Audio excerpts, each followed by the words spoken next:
오늘은 마가복음 13장 14절부터 27절까지 있는 말씀, 마가복음 13장 14절부터 27절까지. 멸망의 가증한 것이 서지 못할 곳에 선 것을 보거든 읽는 자는 깨달을진저 그때 유대에 있는 자들은 산으로 도망할지어다.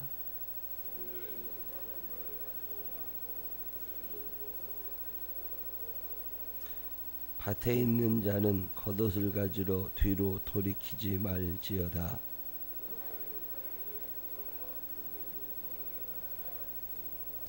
이 일이 겨울에 일어나지 않도록 기도하라.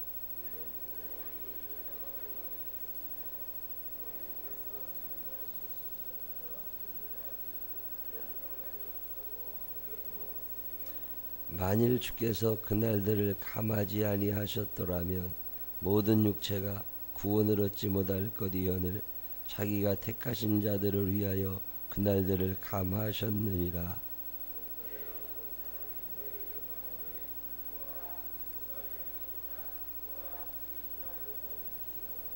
거짓 그리스도들과 거짓 선지자들이 일어나서 이적과 기사를 행하여 할 수만 있으면 택하신 자들을 미혹하려 하리라.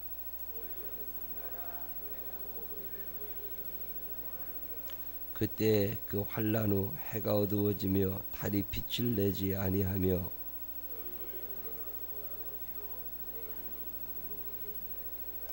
그때 인자가 구름을 타고 큰 권능과 영광으로 오는 것을 사람들이 보리라. 또 그때 그가 천사들을 보내어 자기가 택하신 자들을 땅끝으로부터 하늘 끝까지 사방에서 모으리라. 아멘. 살아계신 하나님의 은혜가 우리 모두와 함께 하시기를 주님의 이름으로 축원합니다. 마가복음 13장은 종말장이라고 그래요. 1절부터 마지막 절까지 다 마지막 때가 되면 어떤 일이 어떻게 일어나는지 그 얘기 써 있는 게 마가복음 13장입니다. 어제도 말씀드렸지만 내일도 역시 이 얘기인데, 마지막 때가 되면 어떤 일이 그렇게 일어날까? 적 그리스도가 출현할 거라고 옛날부터 얘기들 많이 하죠. 적 그리스도라는 건 그리스도에 대적하는 사람들이 많이 늘어나게 된다. 교회 얘기만 들어도 싫고 예수님 얘기만 들어도 싫은 사람들이 교회에서 뭘 한다고만 하면 무조건 싫은 사람들이 생겨나게 될 거다. 근데 그게 언제쯤 생기는 것 같아요? 벌써 생겼어요. 벌써. 요즘에 뉴스 보세요. 우리 동네에도 마찬가지입니다. 교회에서 뭐만 한다고 그러면 그냥 막 시비 거는 사람들이 이게 점점 늘어납니다. 그걸 적 그리스도라고 그래요. 뭐 특별히 뭐 무슨 괴물의 형상을 한 누가 나타나는 게 아니라 예수님 얘기만 하면 싫어. 그 두드러기 나는 사람들이 은근히 많아졌습니다. 그동안 교회가 잘못한 일도 많이 있고 예수 믿는 사람들이 잘못한 일도 많이 있지만 어쨌든 적 그리스도라고 하는 게 그리스도와 대적하는 사람들. 옛날에는 공산주의자들이 교회라고만 하면 다 때려부셨고, 일제시대에도 교회라고만 하면 다 때려부셨고, 그런 것처럼 지금도 교회라고만 하면 무조건 싫은 사람들이 보통 많은 게 아닙니다. 우리는 이제 주변에 예수 믿는 사람들이 많이 있으니까 특별히 그런 느낌이 별로 안 들어요. 근데 예수 믿지 않는 사람들하고 사는 사람들, 그 중에 한두 명이 예수 믿는 사람들은 직장 생활하기도 어렵습니다. 지금 대한민국이라는 나라 자체가 적그리스도가 너무 많다. 교회, 우리나라 교회가 어림잡아서 7만 개쯤 되지 않겠나. 7만 개. 목사님들이 10만 명 안팎되지 않아. 10만 명 좀 더 될 거다. 뭐 그렇게들 보는데 그 중에 뉴스에 나올 만한 사람은 극히 일부분입니다. 1%가 되지 않을 거라고 보는데 0.1% 될까? 1% 될까? 근데 늘 그 사람들 얘기가 뉴스에 나와요. 왜 그럴까요? 다수는 별로 중요하지 않은 거거든요. 그럴 때 남 욕할 때는 한두 가지 흠 가지고 그냥 끌어내리는 거니까. 우리나라 언론 중에 너무 많이 있습니다. 참 조심스러워요. 똑같은 잘못을 해도 교회가 하면 안 돼. 그러면 우리는 천국 가고 너희들은 지옥 가. 이렇게 얘기하면 그것도 수긍이 안 돼. 너도 지옥 가야 되고 나도 지옥 가야 돼. 너 천국 가면 나도 가야 되고. 이제 죽어보면 1초도 안 돼서 금방 할 일이지만 적그리스도가 많아지고 있다는 얘기는 예수 믿는 사람들이 신앙생활을 잘못하고 있다 그 말이에요.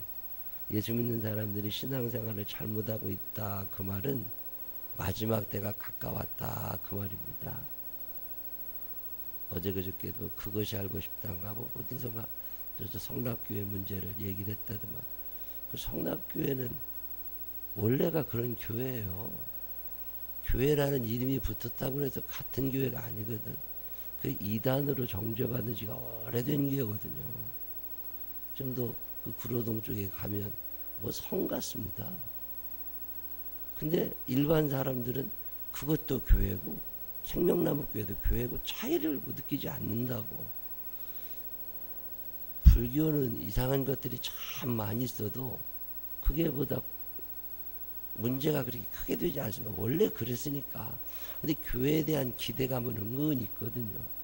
근데 교회라는 이름을 붙인 이단들이 너무 많은 거예요. 다락방 하나님의 교회도 문제다. 다락방 교회들도 문제다. 뭐 교리적으로 문제가 있는데도 많죠.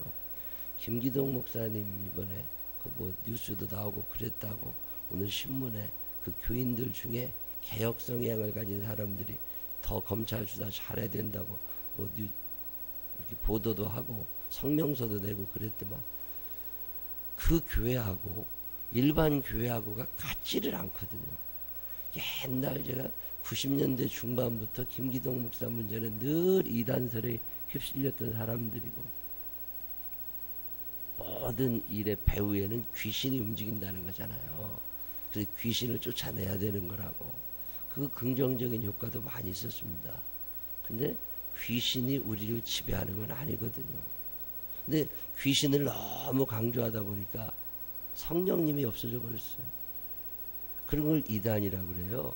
일부를 전체라고 주장해야 되는 거죠. 그래서 너가 회사에서 진급이 안 됐어? 그건 귀신 때문에 그래. 귀신 쫓아나는 예배 드려야 돼. 무슨 굿하는 것처럼 모든 게 다 귀신이야. 예배 시간에도 늘 귀신을 쫓아내. 이단 시비가 아주 많이 붙었던 교회인데, 예? 그런 교회하고 일반 교회들하고 똑같지 않거든요. 근데 뉴스 보면은 똑같아. 그 참 적그리스도가 그래서 늘어날 수밖에 없다. 앞으로는 더 심해질 거다. 자, 적그리스도가 어마어마하게 많아진 세상에 회사에도 있습니다. 회사에도, 가정에도 있습니다. 친척들 사이에도 있습니다. 자, 그런 사람들 속에서 예수 믿는다는 게 점점 힘들어질 거니까 앞으로는 젊은 사람들이 믿음 생활하기는 너무 어려울 거다. 이제는 다수가 진리입니다. 하나님의 말씀이 진리가 아니라 오늘도 원전 없앨 거냐 말 거냐 그거 몇 조 단위 손해가라도 없앤다. 그럼 전문가들의 의견을 들을 거냐 국민의 투표를 해볼 거냐. 전문가들은 다 필요 없고 다수가 원하는 대로 하겠다. 참 위험한 발상이에요. 다수결에 의해서 모든 게 결정되는 사회가 되려면 다수가 지식층이어야 돼요. 다수가 배워야 돼요. 다수가 정보를 가지고 있어야 돼요. 원자력이 뭔지, 한국, 대한민국의 전기가 어떻게 돌아가는 건지, 어디서 수입이 되고 어떻게 수출이 되고 어떻게 생산이 되고 단가가 얼마나 나오는 건지, 이게 사람의 인체에 어떤 영향을 미치는 건지 여러분 아세요? 모르잖아요. 근데 무조건 손들어 가지고서 결정을 다 해버리겠다고 그러면 이건 어떻게 될까? 어느 날 하나님이 계시다 안 계시다도 투표로 결정될 것 같아. 그래서 하나님이 계시다 그러면은 잡아 죽이고 안 계시다 다수가 안 계시다 그럴 거니까 참 무서운 세상. 이게 적그리스도라는 거야. 이게 마지막 때가 되면 교회와 예수님과 대적되는 사람들이 점점 많아지게 될 거다. 이제 어디 가서 예수 믿는다고 말하면 욕먹을 것 같은 시대가 우리 앞에 도래 있잖아요. 이게 마지막 때 징조 가운데 하나다. 너무 많이 있습니다. 마지막 때가 되면 핍박이 많지요. 핍박이 참 많다. 교회 다닌다는 게 이런 얘기를 많이 듣게 됩니다. 교회 다닌다는 게 난리와 난리의 소문이 나지요. 전쟁이다, 기근이다, 질병이다, 지진이다. 병이 얼마나 많아. 텔레비 보면 밤낮 먹는 거, 노래하는 거, 오래 살라고 병 고치는 거. 뭔 의사들은 그렇게 많은가 몰라. 근데 의사마다 같은 얘기를 하면 좋지만 어떤 사람은 이거 먹으라고, 어떤 사람은 그거 먹으면 이렇게 된다고. 너무 많은 정보가 너무 많은 근심을 불러일으켜요. 뭘 하나 먹으려고 그래도 이게 진짠가 가짠가 싶기도 하고. 너무 많은 지식, 그것도 말세의 징조라는 거 아세요? 지식의 증가. 너무 지식이 많아졌어. 옛날에는 몰라도 잘 살았던 걸 요즘에는 왜 그렇게 알는 게 많은지. 옛날 사람들이 20년 축적해야 가까스로 알만한 지식들을 우리는 며칠 만에 다 알고 있습니다. 이 말세의 징조들이 어마어마하게 많이 우리 주변에 일어나고 있다는 거죠. 불법이 많아지고 거짓 선지자들이 늘어나고. 거짓 선지자지요. 김기동 목사 이런 사람들 거짓 선지자라고 옛날부터 다 얘기했다고. 근데 가만히 뒀다가 왜 하필 이럴 때 또 그런 얘기를 또 해가지고. 참 그 이상한 사람들이요. 그 사람은 원래부터가 이단이었다고. 그 사람은 원래부터가 거짓 선지자였고. 근데 뉴스 보면 그 사람이랑 나랑 똑같은 목사예요. 정상적인 사고를 가진 목사님이 교인들을 대상으로 사채놀이를 할 수 있을 거라고 판단하세요? 그건 불가능한 거라고. 성경에 보면 돈을 꾸지 말라고, 이게 이자를 받지 말라고 그랬다. 특별히 교인들 간에는 이자를 받지 말라고 그랬다고. 그러면 그 말씀대로 사는 게 진짜지. 교인들한테 돈을 빌려주고서 거기서 은행 이자보다 겁이나 되는 이자를 받고 교회가 있었다면 그 교회가 잘못된 거지. 성경 말씀대로 안 간 거니까. 근데 보통 보도는 하나님이 들린 것처럼, 하나님이 들으신 게 아니라고. 그 사람이 불순종을 한 거지. 난 그런 게 왜 같이 도매금에 넘어가야 되는지를 모르겠어요. 제가 아는 목사님도 저보다 후배인데 1년 연봉이 3억 원이야. 교회가 우리 교회보다 곱 좀 클까? 근데 1년에 목사님이 직간접으로 받는 월급이 3억 원이야. 1년에 연봉이. 그건 그 사람이 잘못된 거지. 그래서 상식적으로 이해가 되세요? 무슨 지어보는 사람도 아니고. 그러면 그 사람이 잘못된 거라고. 그 교회 무슨 시스템이 잘못된 거라고. 그럼 그거를 고치면 되는 거지. 모든 교회가 다 나쁜 건 아니라고. 근데 세상은 그렇게 돌아갈 거라는, 그게 마지막 날의 징조예요. 옛날에는 아유 그런 사람 하나가 있었겠지. 아유 그 사람이 뭔가 잘못된 사람이겠지. 이렇게 얘기했다고. 근데 지금은 그렇게 얘기하지 않습니다. 이번에 뉴스에 나왔던 김기동 목사는 한 달 목회비라는 거는 그냥 목사이기 때문에 써야 되는 돈들이 있어요. 목사이기 때문에 교인들하고 같이 살다 보면 이것저것 목사가 아니면 안 해도 되는 것을, 소위 세상적으로 말하면 판공비 같은 거죠. 접대비 같은 거. 그게 한 달에 5,400만 원이래. 그래 이해가 되세요? 5,400만 원을 어디다 써? 5,400만 원 매일 쓰려면요 힘들어요. 그거 힘들어서도 돈 못 써. 5,400만 원을 어떻게 써요? 매일마다 200만 원씩 써야 되는데 그걸 어떻게 200만 원 드리면 매일 쓸 수 있어요?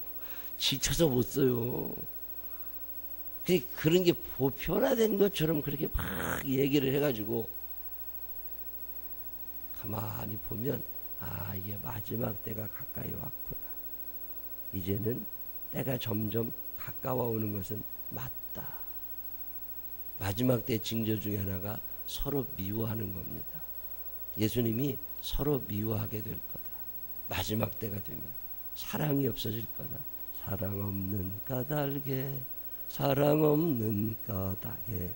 여러분 사시면서 내가 참 사랑이 풍성해지는 것 같아, 이런 생각이 스스로 들잖아요. 그러면 죽을 날 모르는 거예요. 마지막 때 아니야. 근데 난 왜 그렇게 미운 놈들이 많지? 왜 이렇게 가까이 하기 싫은 사람들이 많지? 이런 생각이 들면요, 이제 준비하셔야 돼요. 마지막 때가 되면 미워하는 게 커져요. 남편도 뵈기 싫고, 애들도 뵈기 싫고, 손자도 뵈기 싫고, 이웃집 사람도 뵈기 싫고, 다 미운 것들이 늘어나잖아요. 그러면 그냥 관짜세요. 그럼 죽을 날 가까운 거야. 이게 마지막 날의 징조예요. 그리고 또 미워하다 보면 죽어. 미워하다 보면요, 내가 미워하는 그 사람도 죽지만 내가 먼저 죽어. 옛날에 어떤 권사님하고 얘기하는데, 그 옛날 분이니까 남편한테 그렇게 욕먹고 얻어맞고 살 때 너무 화가 난대. 어떻게 할 수는 없고, 애들은 어리고, 그럴 때마다 그 방에 있는 꽃을 봤다네. 근데요, 그 미워하는 눈을 꽃에다가 이렇게 화분 있잖아요. 근데 그 화분이 죽더라네요. 여러분, 꽃도 이쁜 마음을 갖고 봐야지, 저거 사람을 죽이지 못하니까 사람 눈에서 뭐가 나간다는 말이 맞나 봐요. 미워하면요, 나도 죽고 남도 죽습니다. 그게 마지막 날의 징조들이에요. 사랑이 점점 식어져 가고, 사랑이 점점 식어져 가고. 여러분 어떠세요? 나이 들수록 사랑이 많아지는 것 같아요? 아니면 사랑이 좀 주는 것 같아요? 가만히 생각해 보면 인색해져. 인색해지고 쪼잔해지고 계산적이 됩니다. 옛날에는 애들 어렸을 때는요, 야, 우리 집에 가서 놀자. 그리고 집에 와서 잘 놀고 먹고 그랬다고. 근데 나이가 들면 누구 데리고 집에 오는 것도 싫어. 사랑이 점점 식어져 가고 미워하는 놈들이 점점 늘어나요. 그게 말세의 징조들이에요. 사회 전반적으로 따뜻하냐? 그렇지 않습니다. 그러면 무너질 때가 점점 가까워오고 있는 거예요. 기후변화가 일어날 거라고 얘기하잖아요. 지구온난화라는 거 참 무섭습니다. 옛날에는 7월 중순, 8월 중순 한 달 더웠다고 그냥 견딜만 했어요. 지금은요, 6월 중순부터 더워지기 시작합니다. 7월, 8월, 9월 중순까지 더워요. 에어컨을 켜고 살던 기간이 한 달이었거든요. 지금은 3달, 4달 에어컨 켜야 돼요. 겨울에는 또 추워요. 지구 이 온난화 변화가 심하게 일어날 거다. 전 세계적으로 비의 양이 줄어들어가고 있지요. 오늘도 뉴스 보니까 그 태양광 발전소를 물 위에다가 태양광 발전소를 쫙 해놨는데 물이 쫙 다 빠져가지고 비가 오나가지고 그게 땅 위에 이제 있게 된 거예요. 그러면 그 효력이 한 10% 줄어든다네요. 지구 온난화, 지구 변화가 의외로 심상치 않습니다. 전 세계적으로 뉴스를 가만히 보면 기후변화, 인구 급감, 이것도 중요한 현상 중에 하나예요. 인구가 많이 줄고 있습니다. 우리나라 특히 더 줄지요. 세계적으로 이렇게 인구가 빨리 줄어드는 나라, 하여튼 우리나라는 뭐만 하면 1등 해야 돼. 하여튼 인구가 엄청 줄어들어갑니다.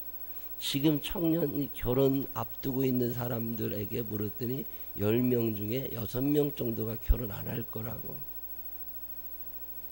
결혼 적극적으로 하겠다는 사람은 3명 정도 있다네요. 20대 청년들이 지금 결혼에 대한 마음 자체가 없습니다. 이렇게 되면 범죄도 어마어마하게 늘어납니다. 성범죄 엄청 늘어납니다. 앞으로 미래 사회는 어떻게 될까? 어떤 책에 보니까 미래가 되면 유성들, 이렇게 우주에 돌아다니는 별들 있잖아요. 그런 것들이 충돌이 자꾸 일어나면서 뭐 화성과 지구가 충돌하거나 뭐 이런 일들이 일어나게 될 거라는 거야. 태양이 힘을 잃으면서, 태양이 힘을 갖고 있어야 이게 지금 돌아가고 있는 거잖아요. 근데 에너지원이 좀 이상해지지 않겠냐. 어떤 사람은 로봇들이 반란을 일으키게 될 거다. 뭐 그런 영화도 많이 나오는데, 여러분 그거 먼 일 아닙니다. 자동차만 해도요 굉장히 첨단 시설로 지금 만들어져 있습니다. 그게 로봇 원리거든요. 이게 어느 날 에러를 내기 시작하는 거예요. 그러면 골치 아파지는 거지. 브레이크를 잡았는데 안 잡혀. 기계를 의지하던 사람들이 기계 때문에 어려움을 겪게 될 것이다. 미래 사회를 그렇게들 예측합니다. 화산 폭발한다는 얘기는 많이 들으시죠. 근데 이런저런 징조가 나타날 때마다 마지막 때가 가까웠구나 그런 생각을 꾸준히 하는데, 그럴 때 어떻게 해야 되냐. 오늘 얘기가 그 얘기예요. 13장 14절에 멸망에 가증한 것이 서지 못할 곳에 선 것을 보거든. 멸망에 가증한 게 뭐예요? 우상들이죠. 하나님 외에 사람들이 섬기고 또 섬기고 또 섬기고 또 섬기는 것이 거루가 서지 못할 곳, 그게 어디예요? 성전이라거나 하나님의 말씀을 대신하는 어떤 것들이 점점 늘어나게 되고, 그렇게 되면 유대에 있는 자들은 산으로 도망할지어다. 산으로 도망해라. 적극적으로 잘 도망다녀라. 뭐 그렇다고 마지막 날이 안 오겠습니까? 마지막 날은 전 세계가 일초에 다 끝나는 건데 산으로 도망하면 뭐 하겠어요? 근데 이 말씀을 가만히 읽다 보면 왜 산으로 도망가라고 그러시지? 이 산에는 뭐가 있는 거예요? 산에는 성전이 있습니다. 예루살렘 성전이 산에 있어요. 나는 시온 성을 향해 가겠네. 이게 산이거든요. 마지막 때가 되면 믿음 지키기가 참 어려워집니다. 그래서 성전 중심의 신앙을 지금 예수님이 말씀하시는 거예요. 마지막 때가 되어갈수록 너 산을 떠나지 말고 산 중심으로 살고, 성경은요 산에서 시작해서 산으로 끝난다고 그러잖아요. 예수 잘 믿는 사람들은 성전 중심입니다. 이사를 해도 성전 중심으로, 생각을 해도 성전 중심으로. 근데 제가 늘 생각하는 게 교회는 멀면 안 된다. 가까워야 된다. 근데 집 앞에 있는 교회 가라. 그게 제 지론 같은 거예요. 멀리 차 타고 다니면 그게 믿음 굉장히 좋은 것 같지만 아니라니까요. 멀리서 내가 왔는데 이런 또 행세를 또 하려고 그래요. 내가 버스 2번 갈아타고 왔는데 굳이 오지 말고 집 앞에 가. 근데 왜 여기까지 와가지고서 내가 멀리서 왔다고 행세하고 앉았냐고. 꼭 두 교회를 다녀야 되는 사람들이 있어요. 오래됐고 정이 들고 사람들하고. 그래서 그렇게 오래 갈 사람들은 주일날 하루는 그리 갈 수 있지만 평소에는 집 앞에 있는 교회를 가야 돼. 그래서 성전 중심으로 살면서 새벽 기도도 하고 수요예배도 드리고 그러면서 신앙생활을 해야 됩니다. 그걸 듀얼 크리스찬이라고 그래요. 제가 늘 우리 교인들에게 얘기해. 수원에서 온다고 자랑하지 말고 새벽 기도 집 앞에 있는 교회를 가고 말으려. 그리고 다니다가 그 교회가 괜찮다 싶으면 그리 그냥 가. 굳이 먼 데까지 와서 행세하려고 그러지 말고 집 가까이. 그 얼마나 좋은 교회예요. 우리 어머님이 내 중학교 때 이사를 7번 다녔어. 우리가 멀리 좀 가자고. 돈 없으면 멀리 가서 살면 되는 거 아니냐고 그랬더니 하나님이 나한테 가라고 하신 교회가 저기 있다는 거예요. 저 교회를 두고 멀리 못 간다는 거예요. 늘 교회 중심으로 사시더라고요. 속상한 날도 교회가 앉아있고 기분 좋은 날도 교회가 앉아있고 행복하잖아요. 저는 이 동네에서 우리 교회 나오시는 분들이 있거든요. 새벽기도 때 수예배 때 참 감사하고 환영해요. 어디 가서 뭐 생명나무 교회 나쁘다고 욕하겠어요? 좋다고 하시겠지. 근데 얼마나 감사한 일이에요. 우리 교회 그런 분들이 한 30명 됩니다. 따져보면 35명. 주일날도 더 오시는 분들이 있거든요. 근데 또 그런 분들은 이 동네 그냥 오래 사시고 자기 집 갖고 오래 사시는 분들은 나이 들고 다리 아프면 다 와. 철 타고 가겠어요. 어딜 가겠어요. 다 언젠가를 온다고. 그 얼마나 예비 신자, 예비 교인이야. 젊어서야 차 끌고 멀리 가지만 나이들이 허리 아프고 다리 아픈데 언제 교회까지 가. 그러니까 우리 교인이다 생각하고 같이 앉아있으면 돼요. 성전 중심으로 살아가라는 거예요. 예수님이 하시는 말씀이 너 산으로 도망해라. 이 말은 산에 예루살렘 성전이 거기에 있거든.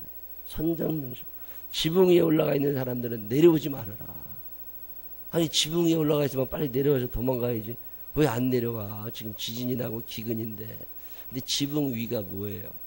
우리는 지붕이 이렇게 옛날 한옥집들 다 기와로 되어 있어서 지붕에 못 올라갑니다.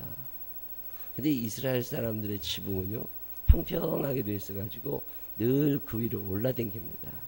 베드로가 요바에서 그 무두장 그 가죽 수선하는 사람네 집에서 얹혀 살 때 지붕에 올라가서 뭐 했어요? 기도합니다. 이스라엘 사람들, 유대인들, 신실한 그리스도인들은 지붕이 기도의 장소예요. 골방에 가서 기도하라고 그러잖아요. 지붕에 올라간다는 얘기는 기도한다는 얘기거든요. 아버지 뭐 하시냐? 지붕에 올라가 계세요. 뭐 수리하러 올라간 게 아니에요. 매일마다 수리할 일이 있습니까?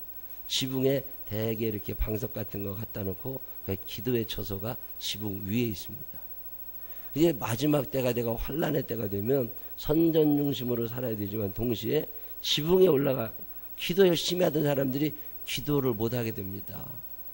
그때 기도를 그만두지 말고 더 열심히 기도하라는 거예요. 안 믿는 사람들이 늘어나잖아요. 적그리스도가 늘어나잖아요. 그러면 우리 교인들 중에 적그리스도인들에게 포위당한 사람들이 얼마나 많겠어요.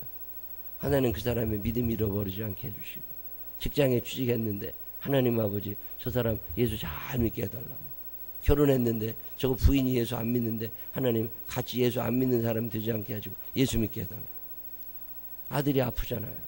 그럼 직장생활 하는 동안에 병 때문에 문제되지 않게 해달라고 기도해야 되잖아요. 마지막 때가 되면 질병도 늘어납니다. 판단도 흐려집니다. 그럴 때 누군가 지붕 위에 올라앉아서 기도하는 사람이 있어야지. 근데 마지막 때가 되면 성전 중심으로 살아야 된다. 마지막 때가 되면 기도하며 살아야 된다. 그거 지금 예수님이 제자들에게 말씀하시는 거예요. 밭에 있는 자는 겉옷을 가지러 뒤로 돌이키지 말아라. 밭에서 일을 열심히 하다가 겉옷을 옆에 벗어놓고 하잖아요. 아이고 이거 뭔 일 났네. 그리고서 옷 가지러 갈 시간도 가지지 말고. 이게 세상 것 어떤 것이, 지금 우리는 옷이 많으니까 그 옷 하나 정도 없어도 뭐. 제가 옛날에 어떤 목사님을 설교를 듣는데 소경거지 바디메오가 옷을 벗어놓고 거기다가 그 옷이라는 게 거지 옷이라는 게 한 벌인 거거든요. 그거 덮고도 자야 되고 입고도 살아야 되고 깔아놓고 돈도 받아야 되고. 그런데 예수님 만나는 순간 그 겉옷을 포기합니다. 이 세상을 사는 동안에 절대 포기할 수 없는 것 중에 하나가 이 옷이라는 거예요. 겉옷. 이거 아주 중요한 거거든요. 낮밤의 차이, 기온차가 심해요, 이스라엘은. 근데 낮에는 괜찮은데 새벽하고 밤에는 쌀쌀해가지고 뭘 껴입어야 됩니다. 이걸 안 입으면 큰일 나. 감기 걸려. 근데 예수님께서 뭐라고 그러시느냐면 마지막 때가 되면 그런 것에 너무 마음 두지 말라는 거예요. 뭔가 소유하려고 하는 거, 뭔가 가지고 싶어 하는 거, 이것에 너무 큰 마음 두지 말라는 거예요. 그런 얘기가 쭉 나와 있는 게 오늘 본문 얘기고, 어려운 마지막 때가 될수록 힘들게 사는 사람, 어려운 사람, 그 아기가 뱃속에 있거나 아기 데리고 있는 사람들은 애착이라고 그러잖아요. 그게 얼마나 소중해. 그런 사람들을 위해서 기도하고. 마지막 때가 가까운 건 맞아요. 종말이라는 건 두 가지 종말이 있습니다. 하나는 개인적 종말, 하나는 우주적 종말 그러는데, 개인적 종말은 개인의 마지막 날이죠. 어쨌든 우리는 마지막을 향하여 가니까 어제보다는 오늘 죽을 날이 하루 땡겨진 거잖아요. 오늘보다는 내일이 죽을 날이 하루 땡겨진 거라고. 그리고 마지막 날은 다가오고 있어요. 개인적으로. 또 동시에 이 우주적으로도 주님 오실 날은 다가오고 있는 건 확실하다. 징조는 많이 나타나고 있다. 그러니 늘 깨어 있으라. 잠들지 말아라. 주님과 동행하라. 그냥 준비하고 살아가라. 제가 참 좋아하는 말 중에 하나가 Are you ready? 이런 말입니다. 너 준비되어 있니? 너 준비되어 있어? 등불 준비됐어? 거기 기름 차 있어? 너 준비됐어? 오늘 주님이 오신다고 그래도 Are you ready? 너 준비되어 있는 거니? 예, 제가 준비하고 있습니다. 우리 생명나무 교인들 중에 또 이곳에 와서 함께 예배 드리시는 모든 분들 중에 준비 안 된 사람 한 사람도 없기를 바랍니다. 준비하고 있으셔야 돼요. 마지막 때는 다가오고 있습니다. 언제일지 모르는 그날이 우리 앞에 있습니다. 이때 성전 중심으로 살아가고 기도 중심으로 살아가고 세상 것에 너무 마음 두지 말고 하나님 앞에 마음 두고 살아가라고 오늘 예수님은 말씀하고 계십니다. 이 마지막 때를 잘 준비하고 살면서 언제 주님이 오신다고 그래도 나는 아무 문제 없는 그날 기쁨으로 주님을 배울 수 있는 믿음의 사람들이 되시기를 주님의 이름으로 축원합니다. 기도하십시다. 하나님 아버지, 준비되어 있느냐고 물으십니다. 마지막 때의 징조가 어떻게 나타나는지 그게 뭘 그렇게 중요합니까? 내가 준비만 되어 있다면 오늘이면 어떻고 내일이면 어떻고 나 죽을 때까지 안 오면 어떻습니까? 하나님 아버지, 준비되어 있지 않은 어리석은 자가 되지 않게 하여 주시옵시고 준비된 사람의 삶을 살게 하여 주시어서 언제 주님 오신다 할지라도 기쁨으로 주님을 만날 수 있는 우리 모두가 되게 하여 주시옵소서. 종말을 잊어버리고 사는 우리들에게 한 번쯤 깨우쳐 주신 은혜를 감사합니다. 잊어버렸던 예수님의 재림을 생각하게 하여 주시옵시고 잊어버리고 살았던 하나님의 심판을 생각하는 날 되게 하여 주옵소서. 예수님 거룩하신 이름으로 기도드렸습니다. 아멘.